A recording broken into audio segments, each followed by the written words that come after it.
দেখতে একদম হাড়ি ভাঙ্গা মিষ্টির মতো, কিন্তু এটা মিষ্টি না। এটা নরম সুজির পিঠা। এক কামড় দিলেই ভেতর থেকে বেরিয়ে আসবে গুড় এবং নারিকেলের মিষ্টি ঘ্রাণ। পিঠার নাম যেমন হাড়ি ভাঙ্গা, তেমন এই পিঠা খেতে মানুষ হাড়িই ভেঙে ফেলবে। শীতের দিনে এমন পিঠা না খেলে কি চলে? তাহলে চলুন দেখে নেওয়া যাক কীভাবে বানিয়ে ফেলা যায় এই হাড়ি ভাঙ্গা পিঠা।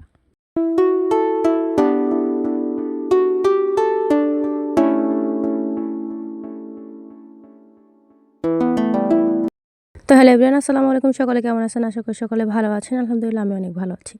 তো এই পিঠাটা বানানোর জন্য আমি প্রথমে নারকেল নিয়ে গ্রেট করে নেব। আমি এটাকে গ্রেটার দিয়ে গ্রেট করে নিয়েছি। আপনারা চাইলে এটা ব্লেন্ডারে ব্লেন্ড করে নিতে পারেন। তবে গ্রেটার দিয়ে গ্রেট করলে হয় কি, একদম দাঁতের সাথে একটা লেগে আসে খাওয়ার সময়, এটাতে মানে টেস্টটা একটু বাড়ে আর কি।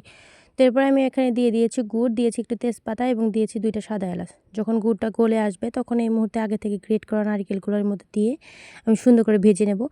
ততক্ষণ পর্যন্ত ভেজে নেব যতক্ষণ পর্যন্ত না এই গুড়টা একদম নারকেলের সাথে একদম মিশে যাচ্ছে এবং নারকেল গুড়ের কালারটা ধারণ না করছে। তো এই মুহূর্তে ভাজা হয়ে গেলে এর মুহূর্তে আমি এখানে দিয়ে দেব দুধ। এখানে আপনারা চাইলে পানির সাথে গুঁড়ো দুধটা ব্যবহার করতে পারেন। তবে গুঁড়ো দুধটা দিলে ভালো হয়, তবে দুধটা কিন্তু মাস্ট বি দিতে হবে। আবার যদি আপনারা মিষ্টি খাবারে যদি লবণ পছন্দ করেন, সেই ক্ষেত্রে কিন্তু এখানে একটু লবণ দিয়ে দিবেন। আমি একটু সামান্য একটু লবণ ব্যবহার করেছি। যখন টেক্সচারটা দেখবেন এরকম আঠালো হয়ে এসেছে, তখন ওটা নামিয়ে রেখে এখানে দিয়ে দিয়েছি একটু গুড় এবং সামান্য একটু নারকেল কুচি, দিয়ে দিয়েছি একটু পানি। চাইলে এখানে পানির পরিবর্তে আপনারা এখানে দুধটাও দিয়ে দিতে পারেন। আর নারকেল কুচিটা চাইলে আপনারা স্কিপ করতে পারেন। তবে গুড়টা কিন্তু দিতে হবে। গুড়টা দেওয়ার কারণে কিন্তু হাঁড়িভাঙ্গা মিষ্টির যে একটা কালার, সেটা চলে আসবে। তো এই মুহূর্তে আমি দিয়ে দিয়েছি আরও 2 কাপ দুধ। দুধ দেওয়ার পর এখানে আমি সামান্য একটু লবণ ব্যবহার করেছি। দিয়ে দিয়েছি 1 কাপ সুজি। 2 কাপ দুধের ক্ষেত্রে 1 কাপ সুজি এখানে আমি ব্যবহার করেছি। আর এখানে কিন্তু লবণটা স্বাদ মতো দিয়ে দিবেন। তো এটা সুন্দর করে মিশিয়ে নিয়ে যখন প্রথম সুজি দেখবেন একদম গলে গিয়েছে বা একদম নরম হয়েছে, এতে কোনো সমস্যা নেই। যখন একটু মানে রান্নার সাথে সাথে যখন দেখবেন যে হয়ে এসেছে, ওই মুহূর্তে এখানে দিয়ে দিতে হবে সামান্য একটু আটা বা ময়দা। এই আটা বা ময়দাটা দেওয়ার জন্য কিন্তু পরে যখন শেপ দিবেন তখন সুবিধা হবে আর কি। তাছাড়া দেখা যাবে পরে শেপ দিতে ভীষণ সমস্যা হয় এই সুজি দিয়ে। তো অবশ্যই এই আটা বা ময়দাটা ব্যবহার করার চেষ্টা করবেন। যখন দেখবেন এরকম স্টিকি হয়ে এসেছে, তখন এটাকে উঠিয়ে রেখে একটু ঠান্ডা করে নেব আর কি। গরম অবস্থায় কিন্তু করা যাবে না, একদম ঠান্ডা করে নিয়ে হাতে একটু পানি মাখিয়ে নিয়ে এই মিষ্টিটা শেপটা দিয়ে দিতে হবে। পানি দিতে হবে, তেল কিন্তু অবশ্যই হাতে নেওয়া যাবে না। তেল দিলে কিন্তু পরবর্তীতে দেখবেন যেটা শেপ দেওয়া যাচ্ছে না, ছেড়ে ছেড়ে আসতেছে।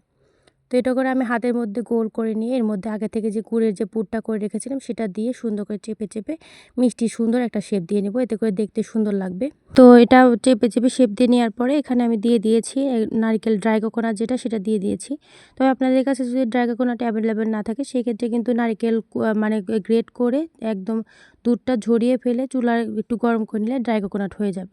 তো আমি একে একে মিষ্টিগুলো সব বানিয়ে নিয়ে ড্রাই কোকোনাটে গড়িয়ে নেব। এতে করে দেখতে অনেকটা সুন্দর লাগবে। তো আমি আপনাদের দেখাচ্ছি যে কতটা সুন্দর হয়েছে এটা। এটা যদি রাত্রে বানিয়ে সকালে খান, দেখবেন যে এতটা মজা হয় এটা, আসলে না বানিয়ে খেলে বুঝতে পারবেন না। এটা অবশ্যই বাসায় এবার শীতে একবার ট্রাই করে দেখবেন। আর এটা ট্রাই করে অবশ্যই আমাকে কমেন্ট করে জানাবেন যে কেমন হয়েছিল। তো আমার ভিডিওটা যদি আপনাদের ভালো লেগে থাকে, তাহলে অবশ্যই একটা লাইক এবং একটা কমেন্ট করে আপনাদের মূল্যবান মতামত জানাবেন এবং আমার চ্যানেলটাকে সাবস্ক্রাইব করতে ভুলবেন না। আজকের মতো বিদায় নিচ্ছি। সকলে ভালো থাকবেন, সুস্থ থাকবেন। দেখা হবে রান্নার আরও একটা ভিডিও নিয়ে। আসসালামু আলাইকুম।